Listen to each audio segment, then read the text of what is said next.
तो एक बहुत बड़ी और चौंकाने वाली खबर आ रही है। डोनाल्ड ट्रंप ने यह ऐलान किया है कि अमेरिका लगभग 30 साल के लंबे ब्रेक के बाद अपने परमाणु हथियारों का टेस्ट फिर से शुरू कर सकता है। और जानते हैं, इस एक ऐलान ने दुनिया भर में हथियारों की एक नई खतरनाक दौड़ शुरू होने का डर पैदा कर दिया है। और इस ऐलान की टाइमिंग इसे और भी ज्यादा गंभीर बना देती है। ये बयान चीन के राष्ट्रपति शी जिनपिंग के साथ एक बहुत ही अहम मीटिंग से ठीक पहले आया है।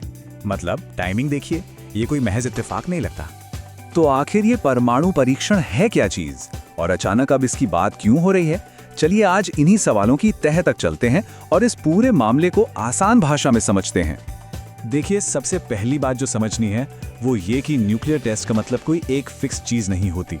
असल में इसमें कई अलग अलग तरह के टेस्ट शामिल होते हैं, और यही सबसे बड़ी कंफ्यूजन है, क्योंकि ट्रंप ने ये साफ नहीं किया है कि वो आखिर किस वाले टेस्ट की बात कर रहे हैं। तो मोटे तौर पर ये 4 तरह के होते हैं। लेवल 1 है बिल्कुल सेफ, लैब के अंदर कंप्यूटर पर होने वाले टेस्ट।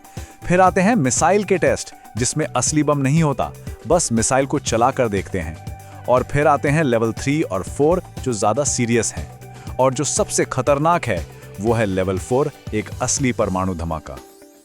अब इन दोनों में जमीन आसमान का फर्क है, और यही समझना सबसे जरूरी है। जो सब क्रिटिकल टेस्ट है उसमें कोई चेन रिएक्शन नहीं होता, कोई असली न्यूक्लियर धमाका नहीं होता। लेकिन जो फुल यील्ड टेस्ट है वो है असली परमाणु विस्फोट। और डर इसी बात का है कि ट्रंप शायद इसी की बात कर रहे हैं। सोचिए, अमेरिका ने 1992 के बाद से ऐसा कोई टेस्ट किया ही नहीं है। तो सवाल ये है कि क्या ये सब कहना जितना आसान है, करना भी उतना ही आसान है? क्या अमेरिका जब चाहे तब ये टेस्ट कर सकता है? वेल, इसमें कई पेंच हैं। चलिए देखते हैं कि इसके रास्ते में क्या क्या रुकावटें हैं। इसमें 4 बड़ी मुश्किलें हैं। पहली तो है इंटरनेशनल ट्रीटीज, मतलब कानूनी बंधन। फिर आती है देश की अपनी पॉलिटिक्स, कांग्रेस से पैसा पास कराना होगा, कई तरह की मंजूरी लेनी होगी। तीसरा है खर्चा, ये बहुत ही ज्यादा महंगा काम है। और चौथी और शायद सबसे बड़ी प्रैक्टिकल प्रॉब्लम, वो जगह जहां ये टेस्ट होते हैं, नेवाडा ने, वो दशकों से बंद पड़ी है।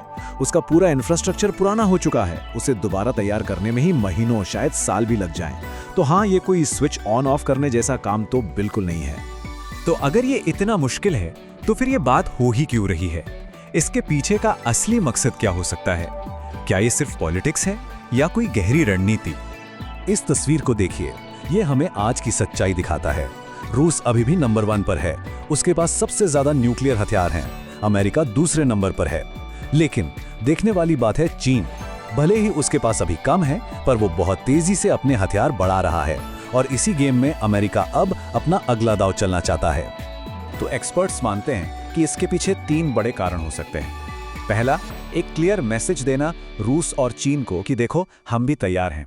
दूसरा, ये घरेलू पॉलिटिक्स के लिए है, अपनी पीस थ्रू स्ट्रेंथ वाली इमेज को और मजबूत करना। और तीसरा, इसे एक सौदेबाजी के टूल की तरह इस्तेमाल करना, मतलब बातचीत की टेबल पर एक एक्स्ट्रा कार्ड रखना, खासकर चीन के खिलाफ। और ये ट्रंप की फिलॉसफी से बिल्कुल मेल खाता है, ताकत के जरिए शांति। वो हमेशा इसी लाइन पर चलते आए हैं। ठीक है, तो मान लीजिए अमेरिका ये टेस्ट कर देता है, तो फिर क्या होगा? पूरी दुनिया पर इसका क्या असर पड़ेगा? इसका रिएक्शन कैसा होगा? देखिए, इसका एक चेन रिएक्शन हो सकता है। चीन, जो पहले से ही अपने हथियार बढ़ा रहा है, उसे और बहाना मिल जाएगा। वो कहेगा, देखो अमेरिका कर रहा है तो हम भी करेंगे। रूस भी चुप नहीं बैठेगा, वो भी अपने टेस्ट शुरू कर सकता है। मतलब एक के बाद एक सब इस दौड़ में शामिल हो जाएंगे। और तो और, अमेरिका के अपने दोस्त जो नेटो देश हैं, वो भी शायद इस पर एक मत न हो। कुछ सपोर्ट करेंगे तो कुछ कहेंगे कि ये दुनिया को और खतरनाक बना रहा है। तो अब आगे क्या?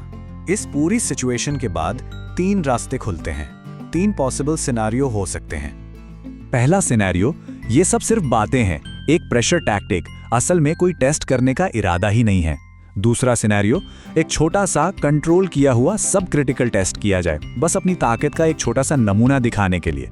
और तीसरा सिनेरियो, जो सबसे डरावना है, अमेरिका एक फुल स्केल अंडरग्राउंड न्यूक्लियर धमाका कर दे। और अगर ऐसा हुआ तो एक नई न्यूक्लियर आर्म्स रेस लगभग तय है।